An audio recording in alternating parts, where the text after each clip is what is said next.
this is just gonna be a challenge and it's gonna take longer than what you did in the 5 years you just wrote down. If you do master that, and we do have that mindset, is there anybody here who doesn't think that 5 year that you wrote down is not feasible? My guess is no. Does this make sense? I'm here to just think about topics, think about your mindset, the way money works and where you want to go.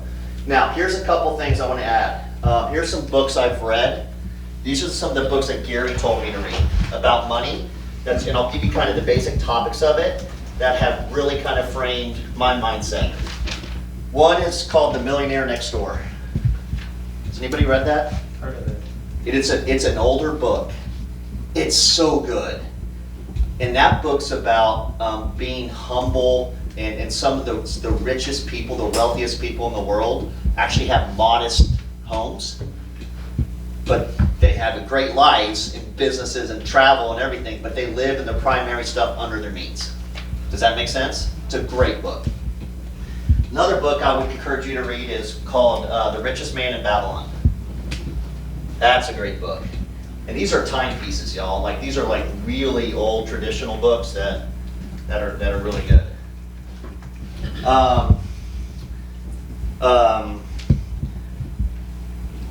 Money Mastery by Tony Robbins. Has anybody read that? Yeah. That's a great book. Here's what that book did for me. It made me challenge my financial advisor. My safe money is in stocks and bonds. I read that book and it made me mad because about the fees and about where they write. And my guy's a great person and it still saved money, but he got, like, I challenged him because you read that book, you learn a lot about these things that how, and it may not be as safe as you think. You may have a better return somewhere else. It's a great book, okay? There's a book called, written by Gary J. and Linda McKissick called Hold. It's a Hold, H-O-L-D. It's a yellow book. It's a Keller Williams book. There's also a book called Flip. There's also a book called Millionaire Real Estate Investor. It's the blue one by Gary. Honestly, I got so many more, but I'm just going to start there. If you could, let's go ahead. What were you saying? No, finish. Okay. I was just wondering when the revised book is going to come out. MREA 2? Yeah. Yeah, that's going to be coming out this summer or fall.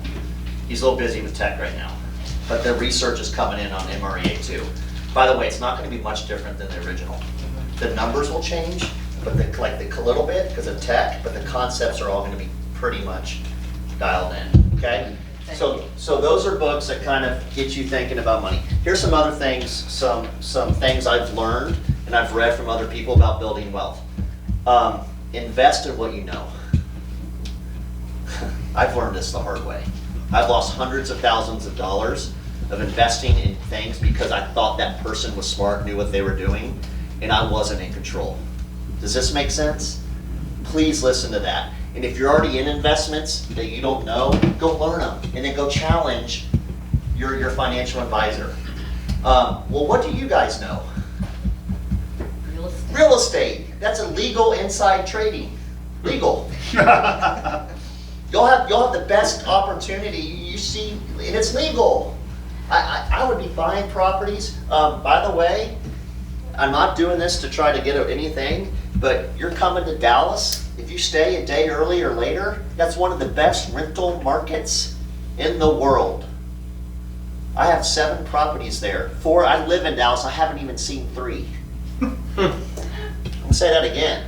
Dallas, Austin, and the suburbs, if you want to come a day or 2 early or stay a day later, I can refer you to great agents who can at least go look at what this looks like.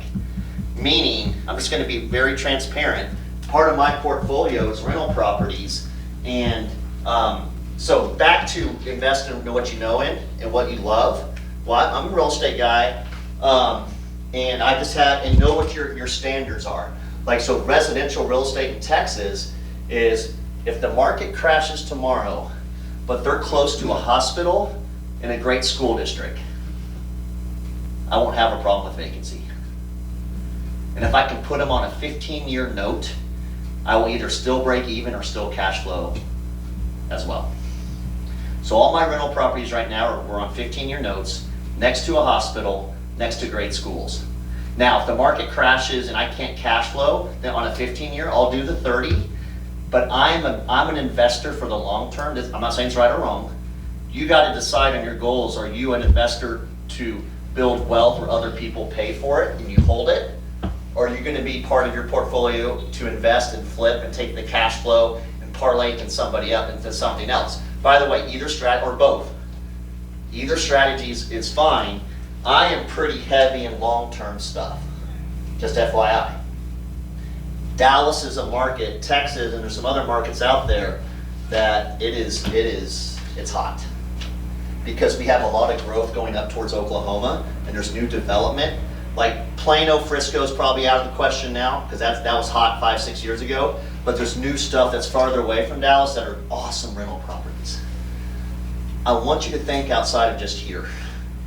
Does that make sense? And I actually just looked at it. I just looked at a pro forma, and I bought 3 of them.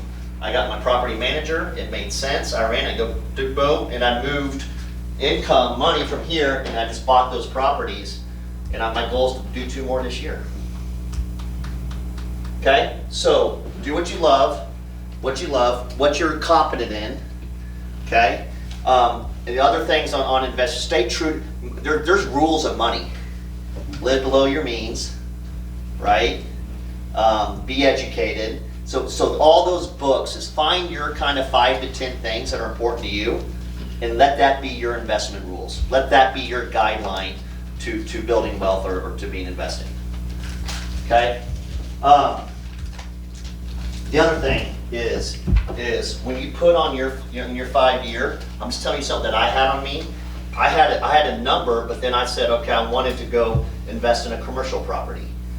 I put a small amount of investment with I have a 1% of a commercial building in DC, and I only did 1% because I'm not that competent on it yet. But even with that 1%, it makes me want to read and learn about it, which I'm doing right now. So if you're gonna invest with other people, maybe make the risk a little bit lower, but then go learn about it. I always say when you teach, you what? You learn. Yeah. I wanted, but if this thing goes backwards or failure, my risk isn't that much, but it's still kind of fun. Does that make sense? Yeah. But anything you're gonna go all in on, make sure you're competent, you know what you're doing, and you enjoy it. That's the biggest thing on investing. So think about, leave here on this piece is what was your income last year, and then start putting some goals. And I'm telling you, start thinking, what drives you more, job income or passive? Or both.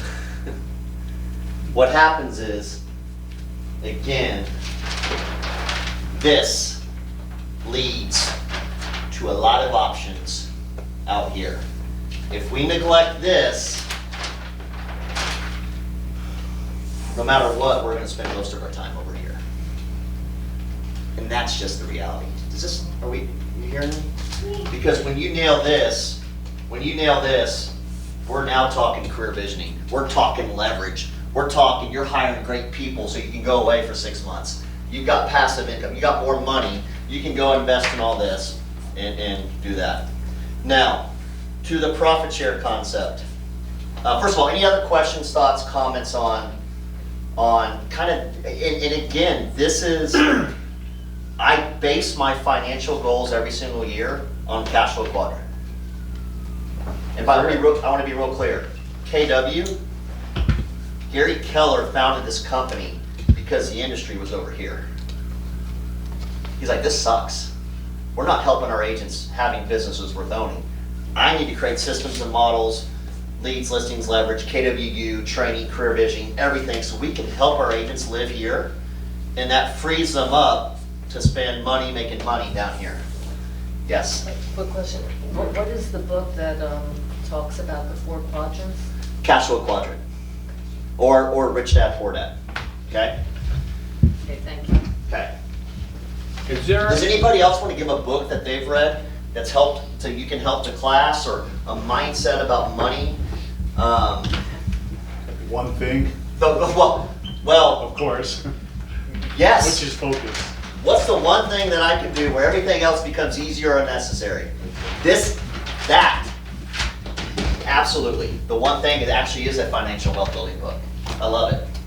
I have a couple. Right now I'm reading I just started reading Dave Oh, Ramsey's. yeah, talk about Ramsey. The one, it's a newer one that compiles, it's like everything you need to know about money Yeah. or something like that. I forgot exactly what it's called, but anyway, I just got it. I also got it for my stepdaughter over the holidays. And then one that I read that really helped me, this was years ago, was T. Harv Eker is the author, and it was something like Your Financial Blueprint.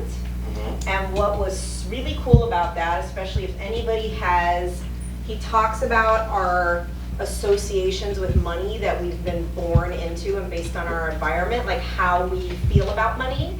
And a lot of people have their own financial thermostat, and based on like what your parents taught you or what you've seen in your environment. And so like my husband, for example, had a much lower, like for him, it helped him understand why he thought the way he did about money, because his parents were like, people with money are bad. And so you learn to recognize those patterns of what you think about it, and then you can break the patterns and say, oh no, it's okay for me to earn more money. It's okay for me to have more money. So true. Yeah. Is that not true? The product, the environment we grew up in, how we think about money? Yeah. Like, or some people are embarrassed to have money. They're like, I'm embarrassed to make all this much money. Yeah. It's Or they how don't feel you're like they're conditioned. worth it, or they, and Yeah. it's a weird thing. So that book is really good if people have, like those Yeah. limiting beliefs around money. Yeah, and for those who are on the faith side, the Bible side is what it's saying. People think it's money's the root of all evil. That's such a myth. Right. But the lust of it is. Yeah. But the more money, the more money you make, the more you can give. Yeah. Like that's Yeah. So kind of breaking through those. Yeah, the financial blueprint is That's awesome. Teamwork. How many of you have a P&L for your life? for your personal life? So get a profit and loss statement. You can Google all those. MREA, chart of accounts. And you can take that, the business side of the Millionaire Real Estate Agent, and make your own kind of your wealth building goal. So get a P&L. What's your budget?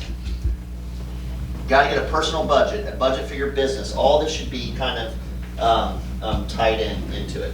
Anybody else have a book or a something that you do that helps you about goal setting or mindset around financial freedom? Yeah. Yeah, I mean, for me, it's actually the book by, his name's Tim Grover. He was the personal trainer of Michael Jordan, Kobe Bryant, Yeah. and a bunch of elite athletes. It's called Relentless. Oh yeah, I haven't read that yet. It's I've heard amazing. about that. The audiobook is amazing. I just listened to it on repeat. It was just work. Relentless? Yeah, it's amazing. Podcasts are great. Dave Ramsey podcast is good. Robin, any of those podcasts on financial stuff is really good. At Family Reunion or anywhere else in our KWU, is there anything that's directly geared towards couples that are real to husband and wife couples? Yeah. Because what I'm finding is that, if I could eliminate some of my shortcomings. If I could eliminate my couple? Is that what you said? No, some of my shortcomings. We'd be way more productive and smiley and all the rest of it 24/7. So it's just Jay Papazon has a couples retreat. Yeah. They do a huge Keller Williams husband-wife couples retreat. It's either once or twice a year down in Austin. Exactly what that is. So you need to look into that. I don't know when it is, but that apparently it's fantastic. Okay. A lot of people go down there. Also, Yeah. you have to keep communicating and. Yeah. Here's the best thing on this, and then we'll hit profit share, and then we're gonna open it up and get y'all going for the day, rest of the afternoon. Take action. Take action. That exercise I just did with y'all, when I do a career visioning and I ask that question, I'll spend 30 minutes. I just kind of gave you a platform. What has to happen? How do you envision that? What does that do for you? That's so you got your 5-year Disney. Now let's break it down to 2020 and put a 1-3-5 for financial independence for this year, or moving towards the 5 years, right? So what's your one thing you want to accomplish this year in terms of it could be net worth amount, passive income this, and put a 1-3-5 based on what you just wrote down. If you don't know what a 1-3-5 is, a 1 is what's your one goal, financial goal for this year? What are 3 priorities to achieve it? then what are the 5 strategies under each priority that supports that? Does this make sense? So a priority could be buy X amount of rental properties, build your profit share tree to this, go invest, whatever that may be, okay? But if we don't take action, and when I mean take action, just take action, do something. Look at that, dive in and go, all right, this is what I'm gonna do this month. Put it on your goals, and then whoever your coach is, or whoever holds you accountable, share that with them, and that should be part of your weekly conversations. Yeah, Who's your accountability partner, other than Gary? Right. Who would you say it was? Carl Batiste. Yeah. We talk every single day. We hold accountable on Monday. We do each other's goals, and then at the end of the week, we have a call on how we did it against them. Then I have a maths coach. I'm actually looking for a life coach, like somebody outside of KW, to push me, because I want Carl and I do that just because we're in the region together. But then I got a maps, but I'm actually trying to figure out what to do on my outside of KW. Okay, so get a coach. Now this piece down here,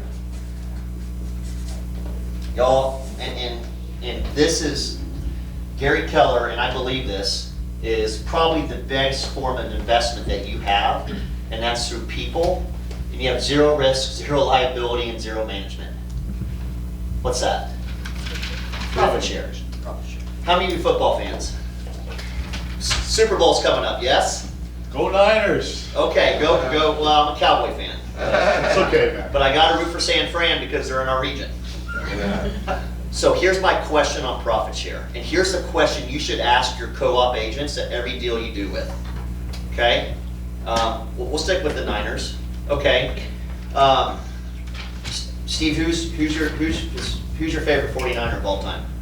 All time Montana, I guess. Joe Montana. Yeah. Okay. Did Joe Montana make more money in throwing and catching a football, or did he make when he was playing, or did he make more money in endorsements? Probably Endorsements, right. How long has it been since Joe Montana's played football? 20 years. 20 years? 25 years. Does he still make significant amount of endorsements today? I would imagine. Great. So you're the Joe Montana of your real estate company. Where's your endorsement money? Working on it. Right. If today was your last listing presentation or buyer appointment or lead generation, if this was your last real estate Yeah. what have you done for yourself, or what has the company helped you do to become the Joe Montana of your industry? Well, the company's awesome because it provides incredible training. Right.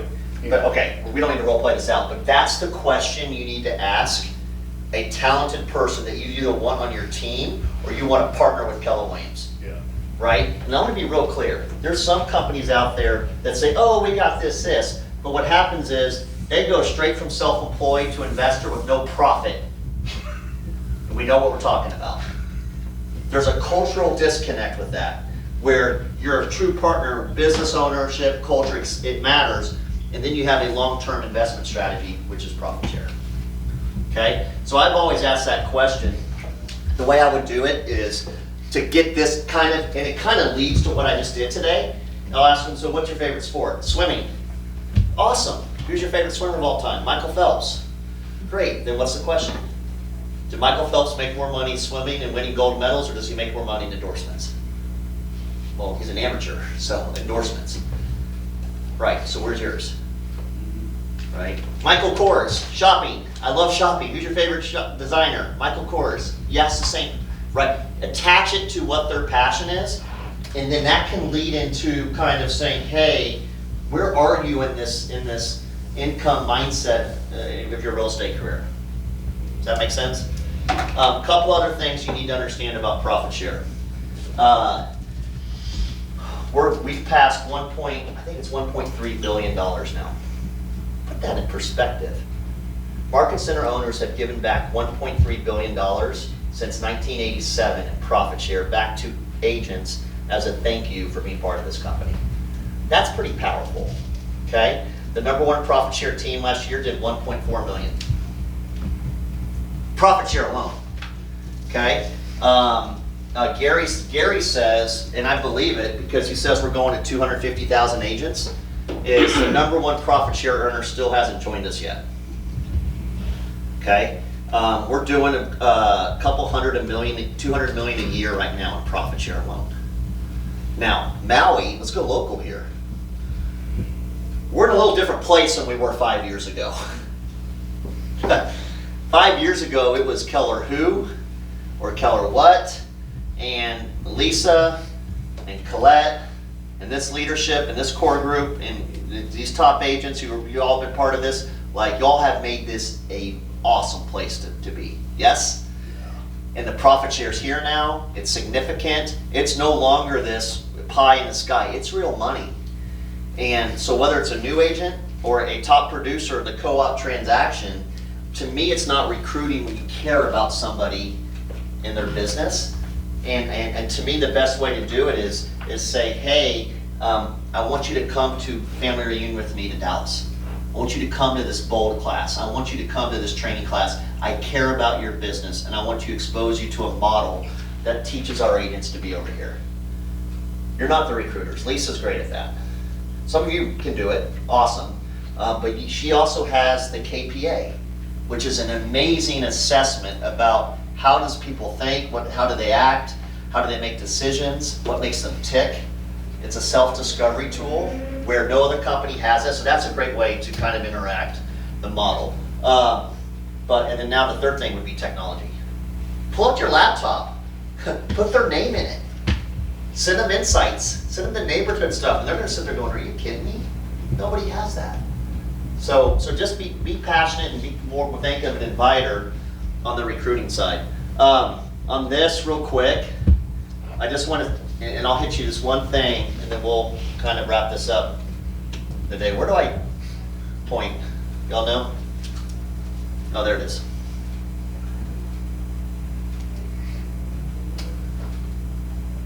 Hold on. That's an old, okay. Well, I don't think it's even in there, so we'll put that in there. Just here's the only thing you need to think about. 3 things need to happen on profit share.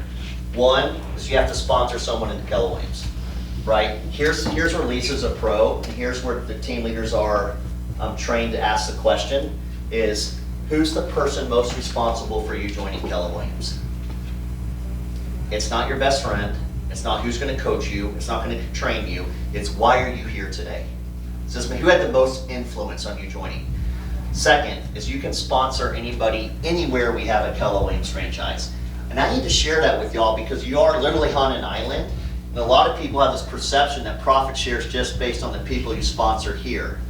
So when you master this, by the way, if I were to get back in sales, 10 minutes of my lead generation time, after I call my contacts, I would say, hey, listen, Keller Williams is changing the industry with our technology platform again. Gary's changing it. Do you have any friends or family who are looking to maybe getting into real estate across the United States or the world? Or do you have any agents that you know that could be looking for a better opportunity? What if you ask that question at the end? Hey, listen, I just want to ask you this question. Gary's changing the industry again, and he's the leader in the technology. Do you know anybody? And just by when you ask that additional question, what are you working on? Your financial freedom and your future by just going one step deeper, okay? Meaning say, oh yeah, my sister's boyfriend lives in Danville, California, just got his real estate license. They're actually looking to join a real estate firm. And who you go to Lisa and go, who's the team leader in Danville? Kristen White. You call Kristen, give him the lead. There you go. That's it. Zero risk. Zero. By the way, that's the #1 office in California. Profit share checks are pretty big there. Really, really big. Does that make sense? So just ask that question when you're lead generating. And then the third thing is, here's my favorite part on like this. You're going to invest in real estate property or commercial residential. Is there risk? Yes, there's risk in that. If you're investing in this, any stocks, bonds, anything, there's absolutely zero risk, zero management, zero responsibility. My first profit share check was $27. It was a new agent that did like a little condo in Dallas, so it wasn't much, so the payout wasn't good there. But I think I was more excited about $27 than I've been on any other job income or anything I've done. Why? Because you had to do anything. I didn't do anything. They fired me up. And then I turned around and I helped that person understand. And then then they got some people. And what happens is that first level of profit share is actually lead generation. After levels 2 through 7 is a business. Treat it like a business. So if you saw I didn't bring it, but part of my 135 for financial is profit share. One of my priorities is build it by 10 more people this year. As a regional director the last 7 years, I've been more helping the offices and leaders and launching new offices and recruiting and training more than, but I'm like, what am I doing? I need to go and get back out there. Does that make sense? So make that part of your strategy. It's willable after 3 years, meaning if you've been with a company for 3 years, it's an asset that you can pass on to your family. So it's literally a gift that you're giving to your family, okay, to whoever you name. And it's a great. So in closing, we'll open this up today, and we're just a little over an hour, hour 10, and I hope you're okay with that. Is take action. Take those 5 years. I would actually go to Lisa and have Lisa dive a little bit deeper on your 5-year goals, on your financial goals, and break that down and chunk that down. And what are you going to be doing between now and family reunion? What's your first domino to get you moving towards a financial freedom? Second, if investment property is your game, I don't know, I'm not even pretend to know the investment deals in Hawaii. I don't know the deals in Florida. Honestly, I don't know the deals much in California because I don't sell there. My license is in Dallas. I'm from Texas. That is a hot market. If you're interested, I can get you in touch with the right people. If you're not, that's fine too. Please, I'm not trying to. I'm just saying I'm doing it. That's where there's a lot of movement. Florida's a good spot. The Southeast, you get to like there's some great markets out there. My point is, if you're already going to go to Texas, you got a day. At least look at. I would encourage you to see what that could look like to expand your portfolio. Okay. And then the third thing is hold somebody accountable and just get real about this. I just read today, California is the first state in the United States that is now going to teach financial classes in high school. Oh, wow. That just passed this morning. And I was like, because I've been preaching this forever, saying our school system is awful. In general, about this topic across, because we don't teach kids about what? Financial literacy. No, it's terrible. We teach them what? Go to college, go to grad school, go get in debt, try to get out of debt, make more money, pay more money to the government. There's nothing. So if we can get every state in the United States to teach financial literacy, this country would be. So I saw that this morning. It literally just came out, and I was like, "This is fantastic." Carolina gets it. I wish every state would follow for the future generations, right? Down the Are they road. teaching that at the high school level? They're teaching at high school level financial literacy. That's important. Yeah. Y'all realize the average student coming out of college is like 40 or 50,000 in debt? Is that it? That's the average. Think about the other side of the average, the low side of that. Not good, but Carolina's a step in the right direction to doing it. So, okay, questions, comments, ahas. Give me couple takeaways from this. AHA stands for Agents Helping Agents. Vic Dillingham taught me that one. AHA. Am I getting you to think a little differently? Yeah. Yeah? If I can leave you here with some goals, get you on your financial freedom goals. And again, I didn't mean to go, I kind of went on a tangent on tech. Your database, you're going to be in jeopardy if you don't get serious about your database and command. I just gotta tell you that. Because some of you in this room are going to be doing it, and if you're in this room and not going to do it, the ones who are going to do it are going to take your clients and put them in and have this amazing Netflix experience. I hate to be that direct, but I'm doing it. I'd rather be direct, and when you come to me later and I lose sleep because I didn't tell you that. We clear? Yeah. I mean, just get. By the way, if you haven't started, you're fine. I'm just saying, between now and family reunion, get familiar with Command, add some people. Those who build your database the biggest through Command and get that consumer experience are going to win the game, big time. And quite frankly, people who aren't with Keller Williams, I feel sorry for them. I really do, because it's scary. I don't think the competition understands what he's built. I think they're about to. I mean, remember 4 years ago, Gary's on stage at Inman, he's like, or if ever you guys, we're a technology company, he got laughed out of all the Inman and all these articles. He did that on purpose, he knew we weren't there. But he goes, I said that because how are we gonna track the Google and the Facebook and the Amazon designers, the best tech people in the world, if I don't say that? Josh Team came because of that.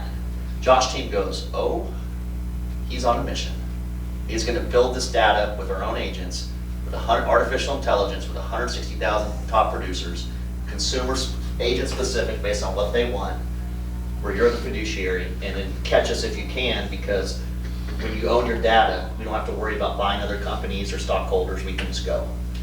So get serious about that if you can. Other than that, family reunions will be fun. We're gonna have a good time down there. What else? Any other things? Any action items you think are takeaways, or what do you think? Additional book.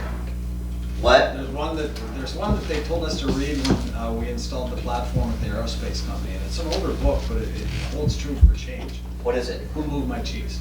Oh, that's a great book. Yeah. Yeah. And it yeah. is really good. A lot of rereading it might be a good thing. Yep. Yeah. Good. Hey, I want to say this. You guys, where are we on market share here? 2? Number 2 in Maui? No, we're just here number 1 this year. We're number 1 now. All categories. Are we 1 in all categories now? Yeah. Oh, good. I knew we were 1 on, okay, we have the Triple Crown here. Triple Crown. What is our market share here? That's a good question. It's just north of 20, but it's. Are we north? Yeah, we got to be north of 20, right? It's gonna see 20. It's all- So her gap's probably 50, knowing Lisa. I'm gonna have to 9, so let's get to 50. Right, how do we get there? 1 is if each of you commit, say, who's the 1 agent that I wanna be in business with that's not here, yes, and get passionate about getting them here. 2 is go produce at a higher level. Go get crazy from 8 to 12 every morning. And maniac about the lead gen, and getting them engaged. Honolulu's got an awesome new leadership there, team leader. Yeah, Chad, I'm meeting him this week. I'm teaching career vision. I heard he's great. Spent the morning over in Kauai. Those guys, new TL there, good. I really like her. Really Christine, like. Yes. Yeah. Well, I spent about an hour with her this morning. Behavioral program, go get her. So we got 3 rock star, right, moving forward. So I'm real excited about painting this island more red. Right on. Moving forward. So, let me give you my cell, if you don't have it. I think most of you, some of you may have it. It's 214-460-4300. And if I can help you with anything.